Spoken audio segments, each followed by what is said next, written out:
terputuslah amal manusia kecuali 3 hal. Shadaqatun jariyah, al-ilmu yuntafa'u bihi, waladun shalihun yad'u lahu. Ketiga itu hanya ada di sekolah, Pak. Ada yang, sekolah itu bagus di kota ada, di di kota kecil ada, bahkan di kampung pun ada, gitu. Jadi kita tidak bisa memastikan, oh pasti yang bagus itu di kota, enggak jadi jaminan, Pak.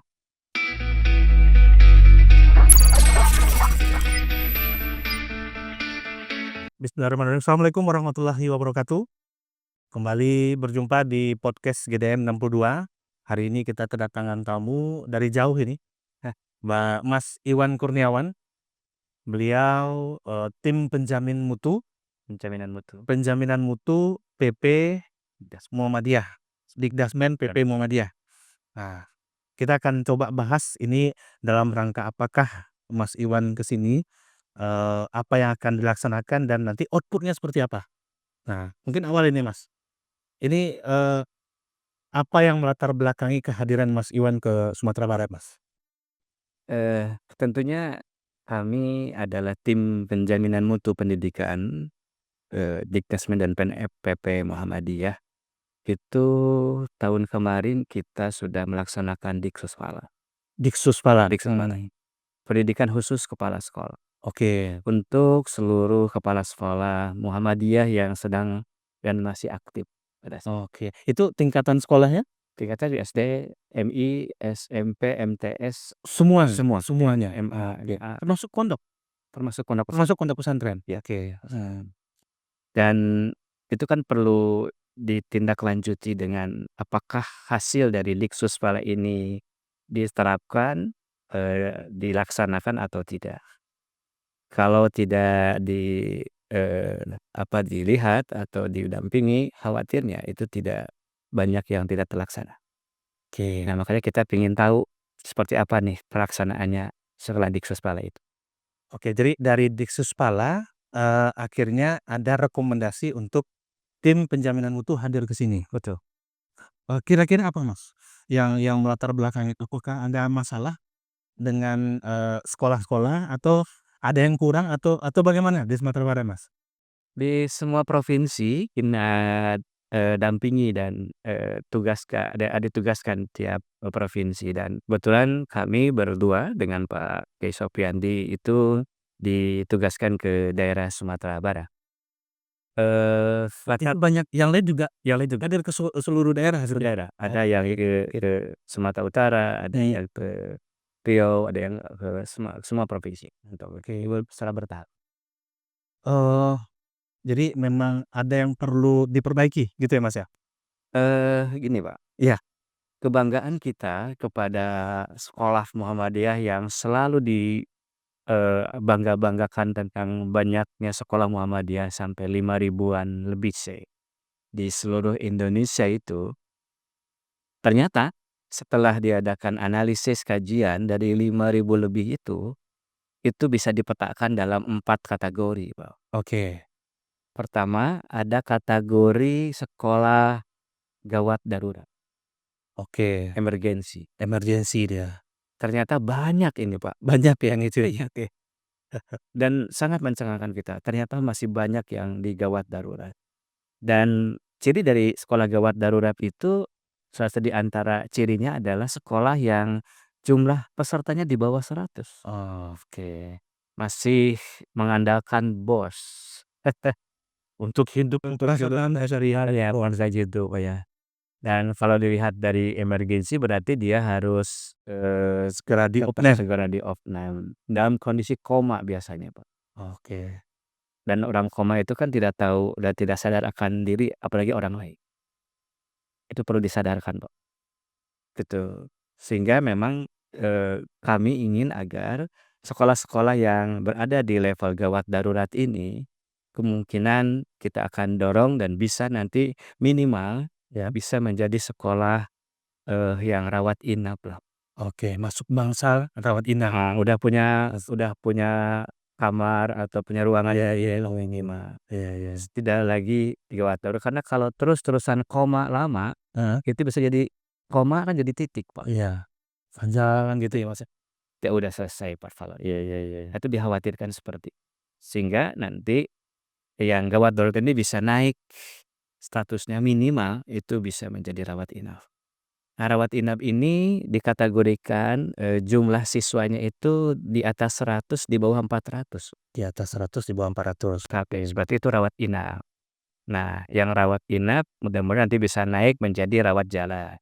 Oke, Rawat jalan itu kategorinya di atas 400, di bawah 600. 400 ke 600. Iya, rawat jalan itu udah bisa pulang, Udah tapi bisa masih kuliah. dalam pemantauan dokter, Pak. Oke. Tidak boleh makan duren. Tidak boleh makan sembarangan, kan kayak gitu. Kalau fisioterapi masih dipantau lah di MAEP gitu ya? Ya. Gitu. Artinya sekolah ini memang harus, waspada, hati-hati karena kalau salah makan, salah, mengelola waktu untuk balik lagi sakit, bisa balik lagi sakitnya. Dikhawatirkan itu, Pak. Makanya, kita harus pastikan ini tetap, hati-hati, dijaga pola makannya, olahraganya cukup gitu, Pak, ya. Dan juga selalu berdoa dan beribadah yang benar gitu supaya, antara doa, perjuangan dengan doanya sejalan begitu, Pak. Nah, kalau sudah Rawat jalan. lewat jalan, ya sehat. Sehat, segar, bugar. Setelah itu Nah, di atas 600 gitu ya, Mas? di atas 600. Di atas 600. Iya. Nah, kalau melihat Sumatera Barat, jadi pengklasifikasian tadi itu masuknya di mana ini, Mas, yang paling banyak ini? Ini kenapa kita buka-bukaan ini, Mas, karena ini akan menjadi tanggung jawab kita juga, kader warga Muhammadiyah di Sumatera Barat untuk bisa membesarkan kembali. Kalau banyak banyak yang masuk ke gawat darurat ya? Kalau, kan saya baru 2 hari ya, Pak. Oke, baru 2 hari. Siap. Dari sekolah-sekolah yang memang kami kunjungi, itu memang ke sekolah yang gawat darurat dulu.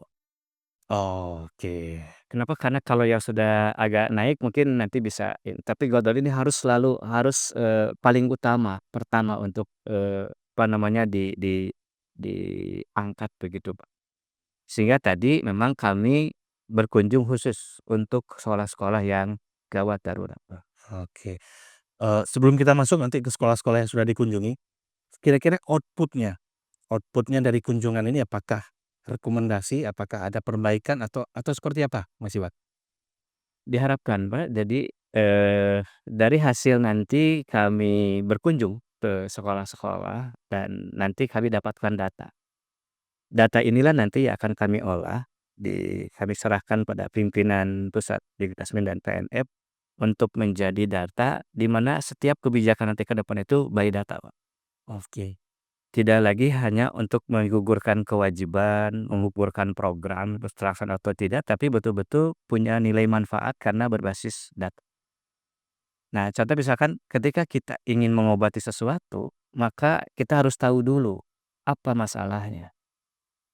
Khawatirnya salah dosis, Pak, salah obat. Iya. Nah, kalau misalkan datanya masuk, kami sudah tahu di mana sakitnya, di mana tempat sakitnya, udah berapa lama sakitnya, kami tinggal sampaikan nanti kepada pimpinan, Dikdasmen, ini datanya, silakan nanti formula obatnya dirumuskan seperti apa. Itu mungkin yang, akan kita lakukan Kegiatan ini tentunya dilakukan di seluruh daerah. di seluruh daerah. Output-nya apakah nanti memang ada pendampingan khusus yang akan dilakukan kepada sekolah-sekolah yang masuk gawat darurat ini sampai mereka ya bisa naik kelas lah ya untuk bisa masuk ke bangsalnya atau seperti apa nanti, Mas? Tentu, Pak. Jadi Memang ke situ arahnya? misalnya ada, bahkan juga nanti melibatkan majelis di wilayah, daerah, dan cabang mungkin, Pak, ya. Karena memang nanti akan ada, sinkronisasi, Pak, ya. Bagaimana peran kepala sekolah ini juga nanti akan menjadi, bagian nanti untuk dan juga didampingi oleh majelis di daerahnya. Dan nanti akan ada, bukan pelatihan tapi pembimbingan khusus, Pak, ya, nanti untuk majelis-majelis, di seluruh Indonesia. Sehingga nanti agak, bisa menyatu antara bagaimana kepala sekolah di sekolah, bagaimana peran majelis Dikdasmen nanti untuk mendampingi. Oke, saya mau balik dulu ke belakang, Mas. Jadi ada Diksuspala yang dilaksanakan. Ini apakah rutin dilakukan oleh, PRP atau itu gawenya di PWN? Dulu itu Diksuspala, memang menjadi pekerjaan TWM, dulu sebelum, Dikasih baru sekarang. Di mana dulu itu Diksuspala itu dibuat khusus untuk calon kepala sekolah. Untuk calon? Kepala sekolah dulu. untuk mendapatkan sertifikat, dan sertifikat itu menjadi syarat untuk jadi kepala sekolah. Sehingga kebanyakan yang ikut Dinuspala dulu itu Guru-guru. guru-guru yang dicalonkan untuk jadi kepala sekolah, gitu. Sehingga, eee, materi itu disampaikan banyak oleh akademisi. Sehingga, isinya banyak teori karena untuk mengejar, JP. Jam pelajarannya ya? Jam pelajaran itu 36 jam, Heeh. 42 jam, begitu. Sehingga memang, pada saat itu PWM Pak yang ditugaskan bekerja sama dengan lembaga pendidikan Universitas Muhammadiyah, yang dihadirkan itu profesor, doktor, ahli di bidang ini. Nah, untuk tahun ini dengan kebijakan baru dari Majelis Dikdasmen berubah. Jadi yang Diksuspala kali ini, satu, difokuskan untuk kepala sekolah yang masih aktif, Yang existing, yang eksis, yang sedang jalan. yang sedang berjalan.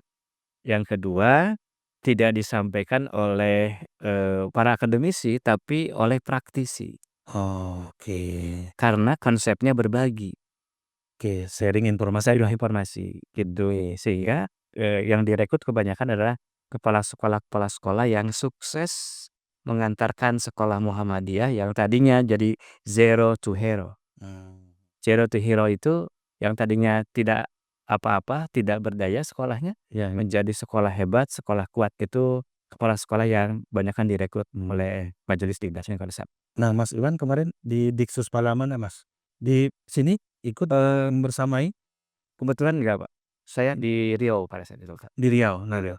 Tentunya ini tadi kan kepala sekolah yang berprestasi. Nah, Ya, tentunya kalau sudah menjadi pengajar ya. di Diksuspala tentunya pasti ada yang lebih di sekolah yang pernah dikelola gitu ya.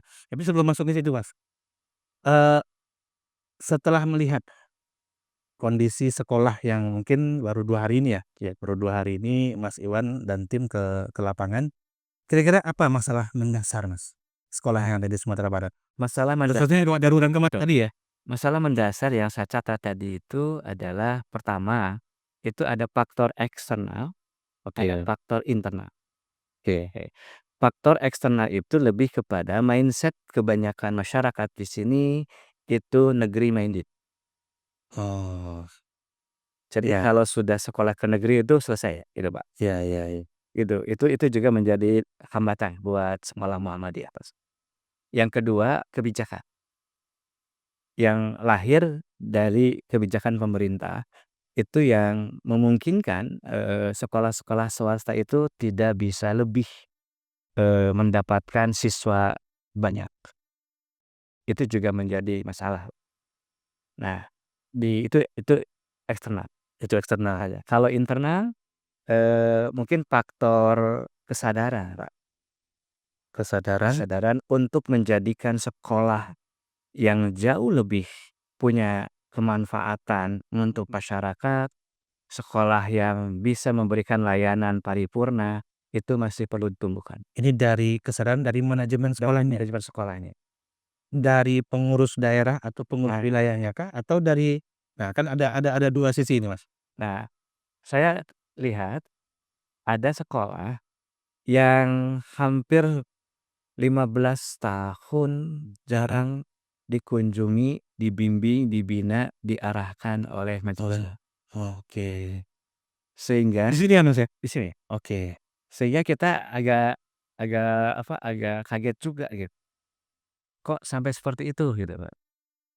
Paling banter, eee, ada pun ketika mendatangani gitu, Pak, Oke. atau mengambil UIS, Eee, UI gitu. Ini guys, yang saya dapatkan ya memang sih ini fenomena di semua daerah, Pak. Mungkin karena sibuk ya akhirnya terlupakan gitu ya. Nah, ke depan memang tidak boleh terjadi lagi hal ini. Kenapa? Karena jangan sampai seperti anak ayam kehilangan ini ya gitu. Tuh. Mau berbuat tidak berani, tidak berbuat karena ini udah ada sekolah. Yang pada akhirnya yang penting jalan, Pak. Kalau jalan ya namanya jalan, Pak. Waktunya pasti lama kalau berjalan, Pak. iya. Perlu banyak tenaga, Pak. Tapi tidak menghasilkan karena sudah kedahuluan orang lain, Pak. Makanya saya tadi mengajak yuk dari berjalan kita terbang. Oke. ternyata ada masalah internal dan eksternal. Kira-kira melihat beberapa sekolah ini kan masih baru 2 hari ya, tapi melihat beberapa sekolah itu ada harapan nggak, Mas, kira-kira, Mas? Nah, saya justru mendapatkan satu harapan besar ya, Pak. Karena sekolah-sekolah yang saya kunjungi tadi secara letak geografis sangat strategis, Pak. Iya, sekolah-sekolah Muhammadiyah rata-rata tempat-tempat ya di pusat kota, Tuh, di pinggir jalan. pinggir jalan besar gitu ya. Wow, itu kalau di Jawang Mhm, udah menjadi favorit lah, favorit, Pak, gitu.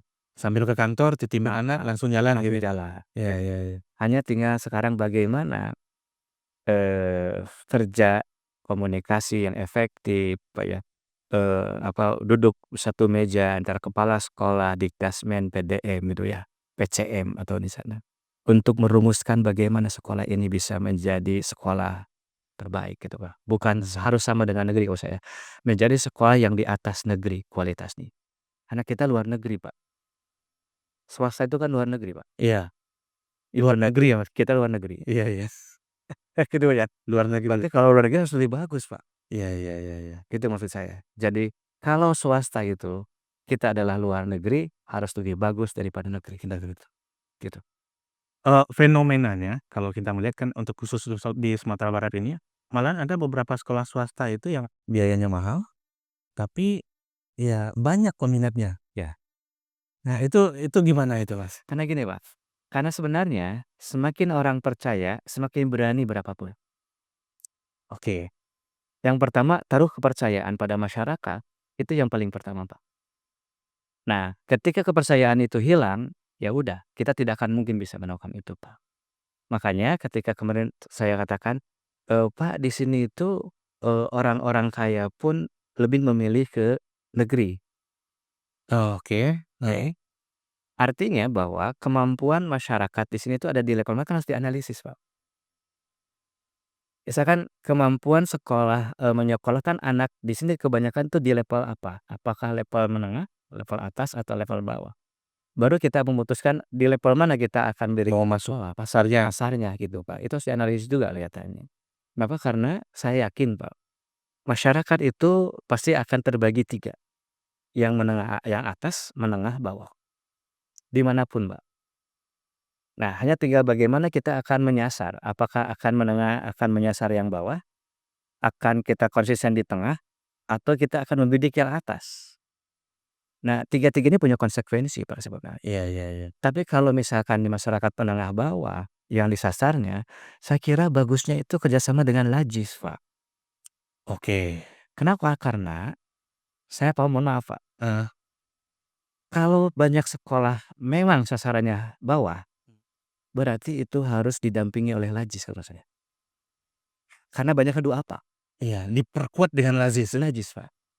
Kenapa? Karena di sekolah itu kan 3 hal yang mungkin terus mengalir dari, amal yang kita terputus, hanya 3 itu ada Iya, sebab semuanya, Pak. iya, iya, iya. Idza mata ibnu Adam inqata'a amaluhu illa min salas.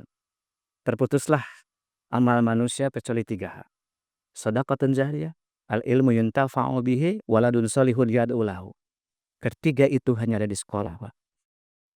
Oke, oke. Kalau misalkan mau ini, Pak, konsepnya kalau memang betul-betul, akan fokus untuk mendampingi anak-anak du'afa, Lajis bagiannya untuk berkoordinasikan itu.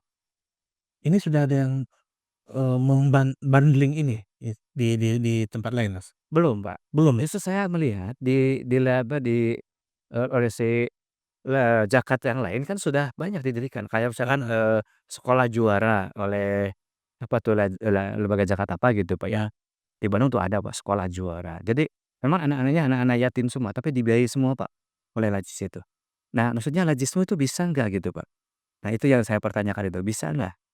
Karena banyaknya sekolah-sekolah yang melayani masyarakat bawah ini, tentunya, Pak, bukan berarti gratis. Pendidikan itu nggak gratis, hanya ada yang membiayai, itu, Pak. Negeri itu nggak gratis, Pak, tapi dibiayai oleh pemerintah. Iya, intinya ada yang membiayai. Ada yang membiayai, Pak. Kalau nggak ada biaya ya lazis masuk, Lajis masuk, lazis masuk. atau donatur orang kaya, Iya, tapi kan lewat Lajis bagusnya, Pak. iya, iya, iya, iya. Gitu maksudnya, Pak. itu akan lebih elok, Pak. Kalau orang kaya itu lewat Lajis langsung ke sekolah. Jadi kalau kita mau masuk pasarnya kelas bawah, ya bandinglah dengan Mari Lajis dengan Lajis. atau lembaga itu. Iya, Nah, melihat fenomena sekolah mahal tadi, Mas Iwan. Jadi di sini juga ini kalau kalau orang Sumatera Barat atau Kota Padang lah khususnya kalau lewat Khatib Sulaiman atau di beberapa daerah tempat beberapa sekolah-sekolah swasta yang cukup besar, kalau yang orang beranggapan biayanya mahal, itu mobil-mobil bagus itu sering lewat gitu.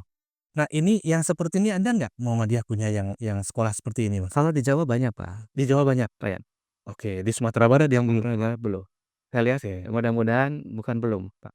Pasti akan Iya, insya Allah akan ada akan ada akan ada. akan ada. Jadi gini, Pak, kalau kita ingin pendidikannya atas, berarti kan persiapannya harus matang.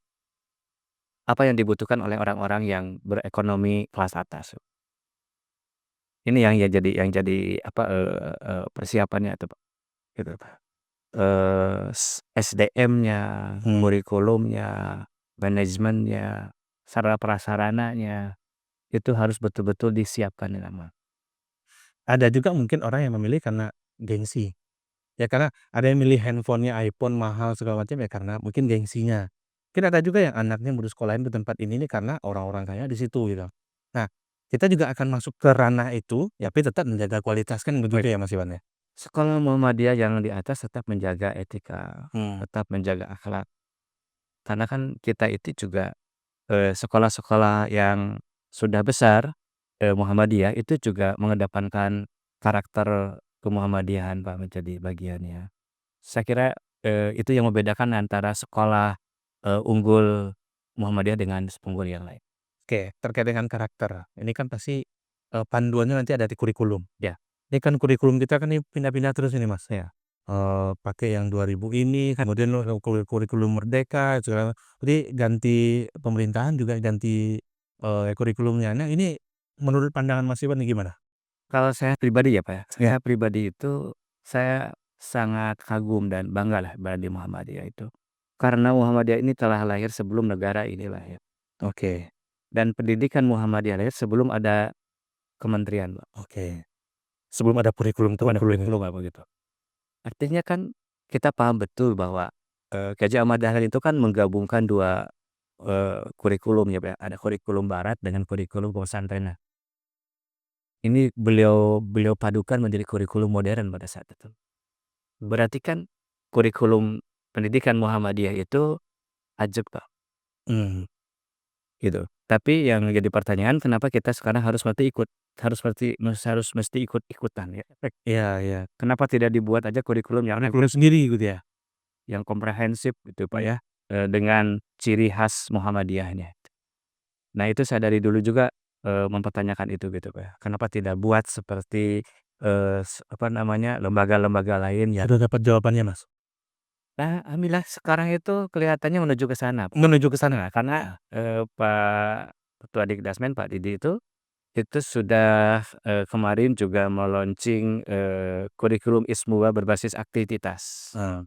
Gitu ya, jadi bagaimana, Ismuba ini bisa menjadi bagian tata misalkan dari pembangunan karakter, Oke. ya karakter. Lalu bagaimana juga sekarang sudah dirancang dibuat, eee, apa, kurikulum IPA sains berbasis, Ismuba. Mhm. Bagaimana sains itu, punya ciri khas kemuhammadiyahan dengan Ismubanya. Nah, mungkin ke depan akan terus gitu, Pak, dibangun. Nah, mudah-mudahan ini akan Dikembangkan. kembangkan menjadi sebuah, konsep kurikulum yang holistik di Muhammadiyah nanti.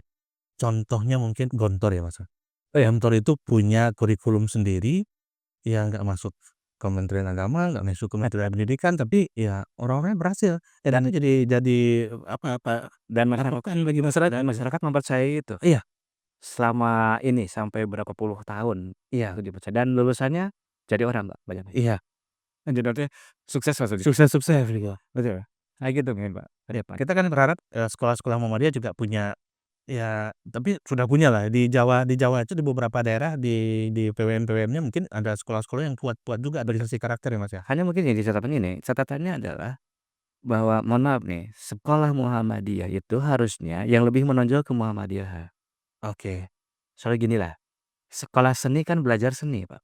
Ya Sekolah olahraga belajar Olahraga, olahraga. Sekolah pariwisata belajar wisata. pariwisata. Heeh. Kalau sekolah Muhammadiyah belajar apa? Muhammadiyah harus Harusnya. heeh. Berapa, jam per minggu? Berapa kali pertemuan per minggu? 1 kali paling. Oke. Hanya 1 atau 2 jam belajar. Bobotnya kurang. Dimulai dari kelas 3, Pak. Oke. Lalu mau bagaimana kemudian itu muncul? Kalau kemuhammadiyahannya pun itu terbatasi. Belum lagi guru kemuhammadiyahan biasanya guru yang termarginal, Kak. Mmm, Kadang-kala mohon maaf, tidak ada gurunya. oke. Bukunya aja pun nggak ada. Kita bingung dia, kurikulumnya nggak tahu katanya. Lalu gurunya mau digaji siapa? Katanya gitu. Oke oke. Lalu bagaimana cermin Muhammadiyahnya akan muncul di sekolah? Kalau kemuhammadiyahannya pun tidak menjadi bagian yang lebih utama daripada yang lain. Ini kan problem sebenarnya. Mhm. Jadi PR-nya, tapi mudah-mudahan ini jalan ya, Mas, ya. Kita punya kurikulum khusus, Ya, Muhammadiyah punya kurikulum khusus mulai dari SD sampai level perguruan tinggi. Jadi, ya kalau keluar dari sekolah Muhammadiyah ya udah kelihatan ini orang Muhammadiyah. udah apa dari gerak, dari gestur itu udah kelihatan. Iya, Ini pasti Muhammadiyah. identitasnya udah kelihatan gitu. Betul. Itu yang harus diwujudkan, Mbak, karakter. Mudah-mudahan masuk ke situ. Mas Iwan aktivitas sehari-hari ini sebagai apa? Karena tadi kalau nggak salah kan yang mengajar di Diksuspala itu tentunya guru-guru yang sudah punya pengalaman dan sukses membawa sekolahnya. Mas Iwan sendiri sekarang aktivitas sehari-harinya di mana, Mas? Eee, saya aktivitas sehari-hari memang di SD Muhammadiyah 7 Antapani, Bandung. SD Muhammadiyah 7 Antapani, Antapani, Bandung. Bandung. Bandung. Oke. Satu sekolah yang memang dulunya biasa-biasa, tapi alhamdulillah sekarang, menjadi sekolah yang banyak diminati oleh masyarakat Kota Bandung. Mas Iwan kepala sekolah atau guru? Kepala sekolah, Kepala sekolah. Udah berapa tahun, Mas? hampir 11 tahun sekarang. Hampir 11 tahun, Ya. hampir 11 tahun, oke. Dari 11 tahun itu, ya tentunya tadi kan ada internal, ada eksternal. Itu bagaimana cara menjinakkan dua-duanya itu, Mas? Satu, saya itu, membangun, komunikasi dengan pimpinan, itu bukan hanya verbal, tapi lebih kepada non verbal. Karena kebanyakan orang itu menunggu hasilnya rapat saja Oke. komunikasinya, itu agak salah karena saya memposisikan pimpinan itu sebagai orang tua. Maka kapan pun kami berkomunikasi, dimanapun kami berkomunikasi, dan sedang apapun kalau memang membutuhkan kita berkomunikasi. Jadi tidak hanya ketika kita butuh, ketika hanya kita perlu, enggak kok. Kita bangun komunikasi itu. Dan alhamdulillah dengan cara itu, maka kita saling memahami bagaimana memajukan sekolah. Sekolah nggak jalan sendiri, Sendiri. PWN nggak jalan sendiri, tapi saling Saling. berkolaborasi. Ya, karena kita komunikasinya enggak hanya sebatas ketika rapat. Kalau eksternalnya di situ, Mas? Banyakkah sekolah-sekolah yang Ya. ya kuat-kuat juga dari Ya. sisi siswa? Sebenarnya karena kami itu, termasuk kecamatan yang padat penduduknya, dan Antapani ya? akhirnya banyak muncul sekolah-sekolah dasar baru. Beberapa tahun ini sudah ada hampir 6 sekolah baru yang hanya berjarak 500 meter. Di lokasi itu? Itu. Berjarak hanya 1,5 kilometer, 1 kilometer. Dan mereka mengusung berbagai jargon, berbagai, hal yang memungkinkan untuk bisa menjadi daya tarik orang tua atau Nah, masyarakat di sana. itu sekolah-sekolah swasta juga kan? Swasta juga, Swasta juga? swasta juga. Jadi udah dipastikan ya akan jadi saing juga sebenarnya, Mas? Iya, kompetitor kita juga. Siswa kita berapa, Mas, di SD? 1.100-an lah, 1.100? ya, 1.100. ya. Dengan SMP ya 1.500. Oh, ada SD, ada SMP? SMP kita ada 2. Ini kalau yang biasa kita lihat kan sekolah-sekolah Muhammadiyah ini pasti ada SD-nya pasti berdekatan dengan SMP kan? Iya, betul. Itu memang udah kayaknya udah standar ya, Mas? Memang orang tua kita dulu sebenarnya punya harapan. Jadi, SMP-nya itu akan punya siswa dari SD-nya. Harusnya. Jalurnya udah Udah lihat. dibuat kelihatan. Tapi pada prakteknya justru banyak yang berbeda. SD-nya di sini tapi ketika SMP-nya keluar. Karena banyak, alasan, boring lah gitu. Begitu, Pak. Kayak Eee, kalau dikaji dari sisi organisasinya, Mas Wan aktif juga kah di Muhammadiyah? Saya tidak di struktural tapi, Tidak di struktural. karena memang di kami tidak Sebelumnya? sebelumnya juga sama. Saya hanya, jadi kepala sekolah, nggak pernah. Oke. Eee, Kenapa Muhammadiyah? Kenapa saya di Muhammadiyah? Karena saya, sadar bahwa hanya di Muhammadiyah lah kita bisa mendapatkan kepastian, Kepastian apa, Mas? kepastian dunia dan akhirat.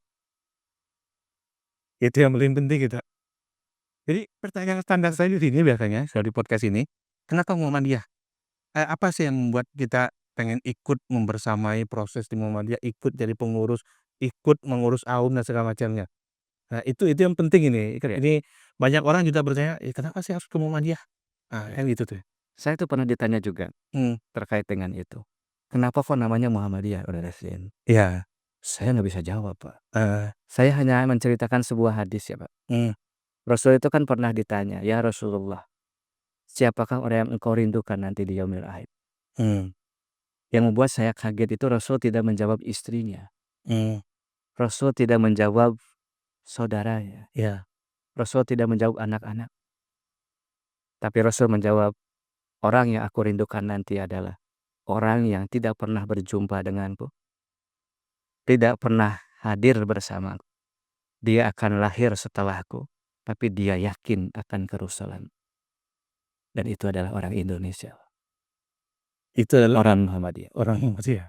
Pengikut Karena Nabi, pengikut Nabi itu, Muhammadiyah itu pengikut karena semua orang pasti Muhammadiyah sebenarnya. itu maksud saya. Oke, Atau kenapa namanya Muhammadiyah, mungkin salah satu di antara alasannya pesan Rasul ini. Yang nah, akan nanti disuruh adalah orang Muhammadiyah. oke oke. Udah ini, baru juga nih saya dengarnya. Nah, Mas Iwan, eee, dari 11 tahun berkiprah menjadi kepala sekolah di Muhammadiyah, ya tentunya sudah melalang buana juga mungkin ke beberapa daerah-daerah lain. Kira-kira kualitas sekolah Muhammadiyah itu kira-kira yang terbaik di mana, Mas? Di perkotaan kah atau di daerah-daerah yang jauh dari kota? Sebenarnya merata ya kalau di Merata Muhammadiyah itu. untuk Muhammadiyah ya? Ada yang, sekolah itu bagus di kota ada, Mmm, di kota kecil ada, bahkan di kampung pun ada, gitu. Jadi kita tidak bisa memastikan, "Oh pasti yang bagus itu di kota." Enggak jadi jaminan, Bang, gitu. Jadi saya kira, semua berpeluang untuk menjadi sekolah bagus, baik yang di kota ataupun yang di kampung, di desa gitu. oke. Setelah jadi kepala sekolah di SD, SMP-nya beda ini kepala sekolah kan ya? Beda-beda. Nah, targetnya ke mana lagi nih, Mas? Apanya? Kayak Pak? Iya, pengabdiannya mau masuk ke ranah apa lagi nih setelah ini rencananya? Saya ingin jadi penulis, Pak, Penulis? dan pengamat pendidikan aja. Oke, sekarang udah mulai nulis atau udah ada buku yang dinuntut? Sudah ada? Sudah. Oke, Saya menulis beberapa buku, mmm, kemudian saya menulis, buku bersama-sama dengan teman-teman saat pulang dari Australia, mmm, eee, berguru di negeri kanguru. oke, Saya juga menulis buku sendiri namanya The Teacher, pengalaman terkait dengan bagaimana membangun sekolah Muhammadiyah, yang dari tadi, from zero to hero ya, oke. gitu. Jadi menulis ya tentunya menjadi keinginan pribadi yang harus dikembangkan juga ya, Mas, ya? Betul. Nah, balik lagi tadi nih, Mas, terkait dengan Muhammadiyah. Kan ada orang yang ada biologis, ada ideologis, jalurnya gitu. Betul. Mas Iwan ini ada jalur ideologis atau biologis kah? Atau memang dari kecil dulu dari sekolah dulu ikut ikut aktif di organisasi kemuhammadiyaan atau seperti apa, Mas? Nah itu yang membedakan saya ya. Heeh, Saya itu bukan Muhammadiyah biologis. oke. Saya lebih ke ideologis, Pak. Karena saya baru masuk, aktif di Muhammadiyah itu saat saat, kuliah. Oh di kuliah masuk di IMR ya? Saya masuk di kegiatan kemahasiswaan karena saya sekolah tinggi Muhammadiyah. Oh oke. Muhammadiyah dan saya aktif di kemahasiswaan. Dari situlah mungkin cikal bakal Saya paham Muhammadiyah. Dulunya saya Nahdlatul Ulama. bentar, dulunya Nahdlatul Ulama ya? Sekarang masuk Muhammadiyah. dulunya itu kapan ini, Mas? Dari kecil? Oh dari kecil? Ya. Biologisnya mungkin ya? Oh biologisnya. Biologisnya, Ya. Nahdlatul Ulama. Kalau di Jawa kan keras kental dengan, Nahdlatul Ulama. Sama Mas, kalau di Sumatera Barat itu rata-rata Muhammadiyah semua, tapi ada juga nanti yang muncul pindah-pindah segala macam gitu. Jadi ya mirip-mirip lah mungkin di Jawa juga seperti itu. Justru itu yang tadi saya sampaikan pada teman-teman di sekolah, bahwa salah satu dari kekuatan Mmm, yang mesti harus dimanfaatkan adalah, Padang dan Sumatera Barat pada umumnya, mhm, itu lebih bangga menjadi Muhammadiyah ya timbang yang lain. Beda kalau di Jawa, terbalik, Pak. heeh heeh. Siswa kami 75% bukan Muhammadiyah. Oke Jadi sebenarnya peluangnya besar, Kak, oke. gitu ya. Kalau kami itu meyakinkan, bagaimana orang tua mau aja, wah subhanallah, Pak. Karena biasanya nggak mau ke Muhammadiyah, Pak, kalau orang non-Muhammadiyah itu. Iya, Tapi kenapa bisa sampai 75%? Nah itu maksud saya. Di sini peluangnya besar. iya makanya, jadi PR juga sih sebenarnya bagi kita di Sumatera Barat. Betul. Kekuatan Muhammadiyah itu secara ideologis, secara biologis pun sebenarnya itu paham-pahamnya sudah sampai ke seluruh masyarakat. Tapi memang ya kenapa sekolah-sekolah Muhammadiyah tidak terlalu diminati? Nah itu jadi Iya. pertanyaan. Karena semisal harus jadi, fokus utama, Pak, untuk menjawab itu. Oke. Jadi ini PR kita tentunya nanti hasil dari kunjungan Mas Iwan dan tim nanti melakukan beberapa kunjungan ke sekolah-sekolah ya, ada output yang pengen kita dapatkan supaya sekolah-sekolah di Sumatera Barat ini, sekolah-sekolah Muhammadiyah berkualitas dan juga dia memberikan dampak signifikan lah bagi pendidikan di Sumatera Barat. Nah, kita ingin seperti itu. Baik, terakhir mungkin Mas Iwan, pesan untuk Muhammadiyah di Sumatera Barat, warga dan kader Muhammadiyah di Sumatera Barat. Saya hanya ingin bercerita satu hadis, Pak. Mmm, Hadis Bukhari ini, tapi saya, sampaikan dengan bahasa saya supaya lebih mudah lah. siap siap. Hadis itu mengatakan bahwa di akhirat nanti ada orang tua yang Allah masukkan dalam surganya yang paling indah. Mmm, Dan orang tua itu kaget, Pak. Sampai dia berkata, "Ya Allah, tidakkah Engkau salah memasukkan saya? Pasti ini salah. mmm, Kenapa saya bisa masuk ke surga yang indah ini?" Kata Allah, "Tidak. Kenapa?" Lalu orang tua jawab, "Ya Allah, selama saya di dunia dulu, tak mungkin saya bisa membeli surga seindah itu." Allah menjawab, "Benar, dengan ibadahmu di dunia dulu, tak mungkin kau bisa membeli surga seindah itu." Lalu orang tua itu tanya lagi, "Ya Allah, kenapa Engkau ridho? Engkau masukkan aku dalam surgamu yang indah ini." Allah menjawab dengan sangat indah, "Hanya karena kau punya anak yang saleh, aku ridho kau masuk dalam surgaku yang indah ini." Pertanyaan saya, uang sebanyak apa di bank yang bisa membeli surga seindah itu? Intan, berlian, mutiara, sebesar gunung apa yang bisa membeli surga seindah itu? Nggak akan ada. Tapi karena kita punya anak yang saleh, kita bisa punya peluang masuk dalam surganya yang paling indah. Dan peluang itu bisa diwujudkan di sekolah Muhammadiyah. Karena Muhammadiyah mengantarkan anak-anaknya menjadi anak-anak didik yang saleh dan saleha. Sehingga orang tua yang memasukkan anaknya ke sekolah Muhammadiyah punya peluang masuk surga Allah yang paling indah. oke. Insya Allah. Insyaallah. Ini statement terakhir ini yang sangat pas ini. Jadi, kita kunci juga karena Sumatera Barat itu identik dengan Muhammadiyah. Tadi anak soleh itu mengantarkan orang tuanya untuk masuk ke surganya Allah, ya tentunya menjadi keinginan kita bersama untuk bisa menjadi orang-orang yang memiliki rezeki lebih untuk masuk ke surganya Allah. Masukkanlah anak-anak kita ke sekolah Al Muhammadiyah. Muhammadiyah. Insya Allah sekolah Muhammadiyah akan berbenah, akan Amin. menyiapkan diri, membangun lagi kekuatannya agar memang bisa ikut membersamai, memberikan edukasi dan juga memberikan kontribusi aktif bagi pendidikan di Sumatera Barat. Amin. Terima kasih banyak Mas Ilham Sama Kurniawan sudah hadir di Sumatera Barat. Mohon maaf. Mudah-mudahan Ranah Minang, ini biasanya Ranah Minang bikin kangen ini Mas Iwan. Mudah-mudahan setelah ini akan datang lagi ke sini, Ya, atau mana tahu nanti Mas Iwan bisa mengabdi menjadi kepala sekolah atau apa di sini bisa jadi gitu ya kan. kamu. Sekali lagi terima kasih, mohon maaf. Sama-sama. Saya Rika Abadi, mohon undur diri. Assalamualaikum warahmatullahi wabarakatuh.